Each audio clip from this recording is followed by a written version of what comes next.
परहो बरिसवा पर चाँदवा जे उगाले, यारे सूरज उगेले भीनु सारा रे ललनवा, यारे सूरज उगेले भीनु सारा रे ललनवा। ताही तरह से जिया बिछावेले कवन दुल्हा, अरे सुहावा से करेला सलाह रे ललनवा, सुहावा से करेला सलाह रे ललनवा। तुहरो जे पापा जी के सोने के कटोरवाय, कहा तू ता मंगती दहेज रे ललनवा, कहा तू ता मंगती दहेज रे ललनवा।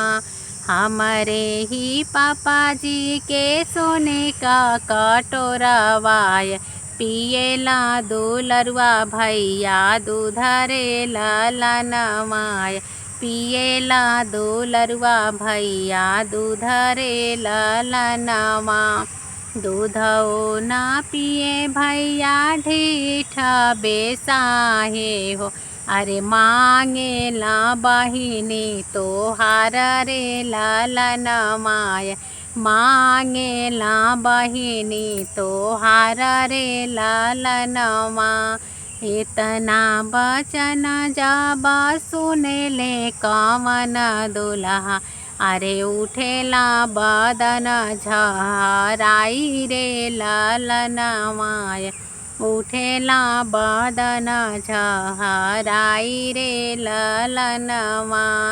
जेकरी बहिनिया से हम ब्याहन गईली, जेकरी बहिनिया से हम ब्याहन गईली, अरे से हो मांगे बहिनी हमारा रे ललनवा, से हो मांगे बहिनी हमारा रे ललनवा।